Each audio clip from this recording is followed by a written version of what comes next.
Hi friends, I'm Yamini Sharma and I welcome you back to my channel, The Saffron Box. Today I'm going to be beginning with a new series of Rahu's conjunction with other planets. So you all know that I have made various videos on Rahu Ketu, Rahu Ketu's axis in various houses, Rahu Ketu's presence in various signs. Do remember to check out these playlists. They are there on my channel. I'll be putting the links in the description section as well. So Rahu Ketu are always very intriguing. Some people fear these energies, but I have a lot of interest in Rahu Ketu. In fact, anybody who practices astrology does give a lot of serious thought to the energies of Rahu and Ketu while seeing a chart, while analyzing a chart, because Rahu and Ketu are karmic distributive planets. So they help you understand your karma. They help you understand what kind of impression are you carrying through various lifetimes, through your soul, and what is it that is to be understood in this particular life. What has to be let go, right? So what you have to let go, what you have to understand, what is your growth area, is something which Rahu and Ketu help us understand to quite an extent. So it's very important to understand these energies and accordingly make changes. Believe me, because as soon as you make changes, as soon as you align to the energies of the universe, remember, our birth chart helps us in understanding what we are born for, what is our purpose, what is going to be our strength, what is our weakness. So, and what kind of opportunities will come in our lives. So, as soon as you understand this, imagine how sorted your life is. You're able to channelize your energies better, you're able to let go of all the things which are not of use. So various thoughts which are not serving you well, people whose attachments, attachment to various people's various relationships which is not serving you well, and directing your energy towards what you're supposed to do. So you can actually save a lot of time, a lot of energy, and actually speaking, you can save a lot of heartbreak for yourself if you understand the energies which these planets generate. Right, so I have been reading charts for quite a few years now, and this is what I understand, and that is how I intend to guide my clients as well. And I always pay a lot of focus to Rahu and Ketu energy, right? So I'll begin with the first video today in this series, and I'll be talking about Rahu's conjunction with Sun. Now, believe me, this is a very interesting conjunction. So I'll be talking about that. In case you haven't subscribed till now, do remember to subscribe. Do remember to like the video if you like it, and do share your experiences. Do in the comment section you can write about yourself in case you have this conjunction, in case you know people with this conjunction. This is not a very uncommon conjunction, because every year, at least for 1 month, this Sun and Rahu conjunction will take place, whichever sign Rahu is posited in. So Rahu is currently in Aries. So this year, when Sun would have passed through Aries, that is from mid-April to mid-May, there would have been a Rahu Sun conjunction. Next year, when Rahu changes signs, when Rahu moves to Pisces, this conjunction will happen in Pisces. So this is a very, I would not say very common, but yes, in a given year, 1 on 12 charts, 1/12 of all the children born in a year will have this particular conjunction, right? So we'll understand what Sun is, we'll understand what Rahu is, though you can check out all the videos which I have made. I've explained the Rahu energy quite in detail, right? And thereafter we'll understand how does this impact you. So see, if we look at this conjunction, Rahu and Sun, two very major forces are involved here. Sun is the king. Sun is the natural Atma Karaka. It signifies our soul, it signifies our vitality. Sun is the life giver to everyone, to everything. Sun gives energy to other planets.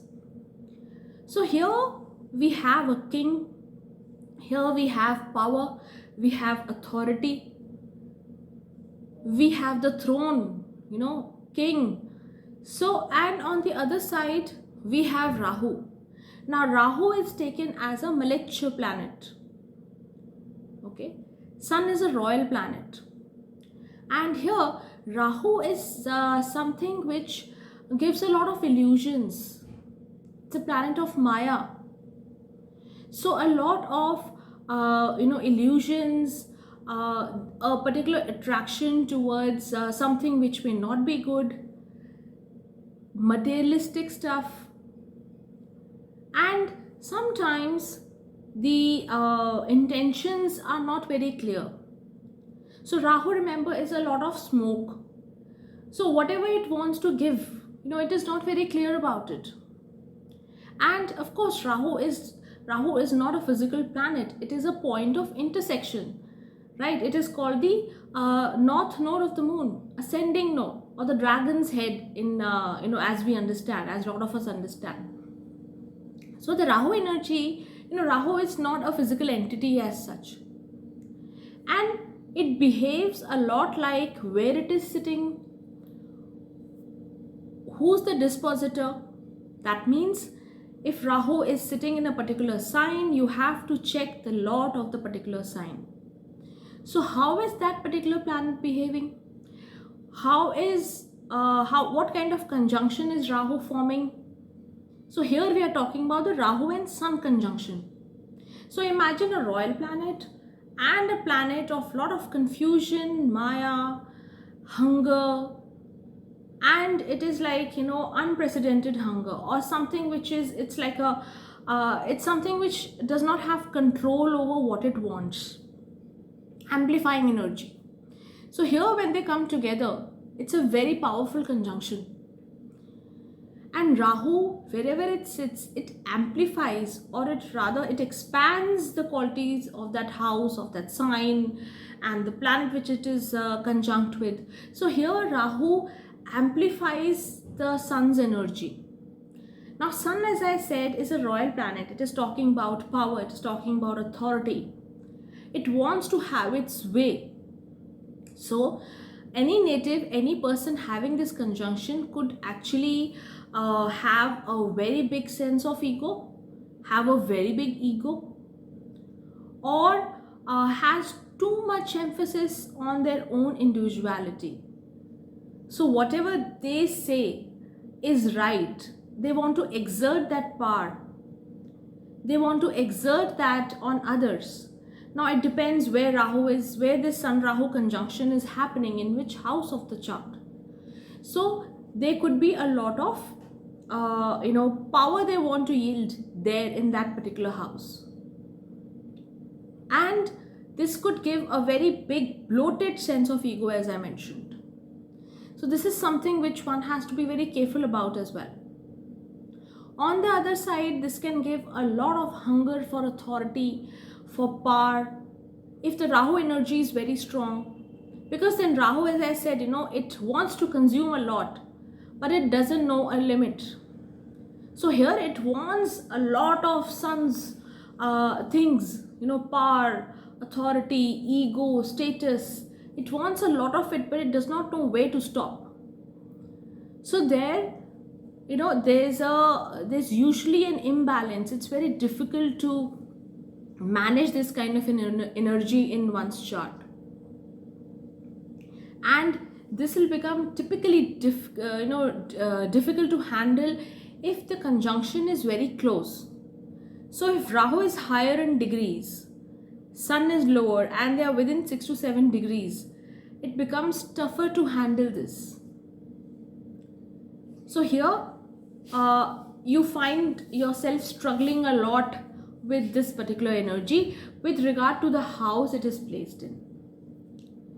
Remember, Sun is also our father, right? So here when the Sun Rahu conjunction takes place, there could be a lot of important events related to one's father. So there could be absence of a father figure, or if your father is around, there could be some basic disagreements with your father. You do not agree on various things. There are ego hassles going on between you and your father. Sometimes there's a separation with the father, so it could be at a mental, emotional level, or it could be at a physical level. So you have grown up, but the father was missing during your growing up years.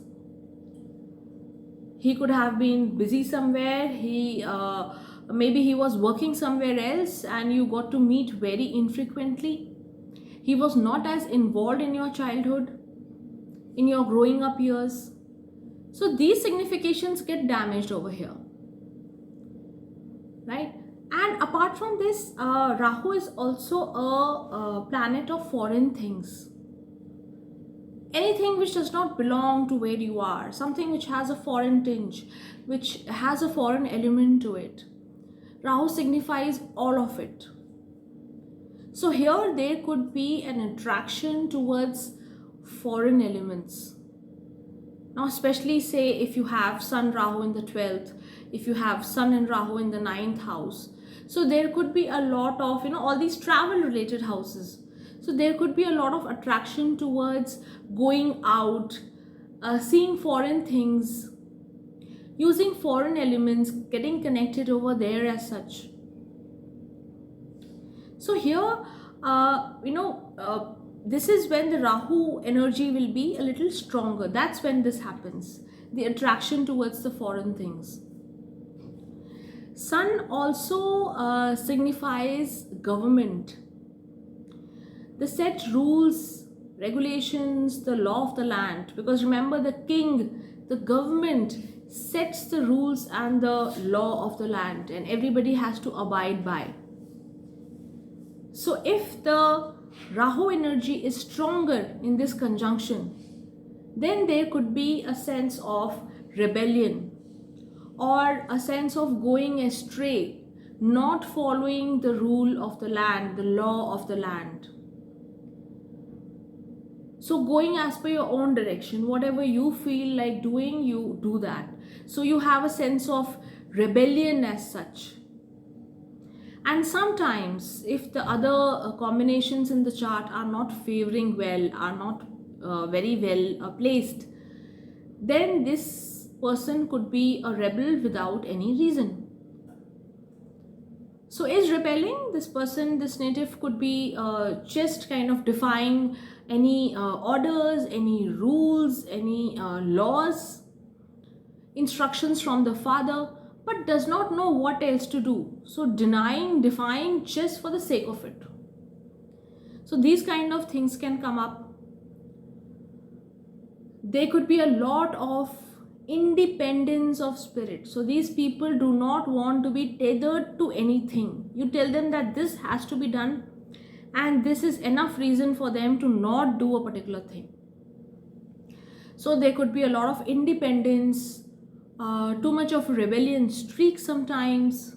It again depends on where this placement is. So if it is in the first house, if it is in the second or the 12th house, this could have a very stronger effect as well.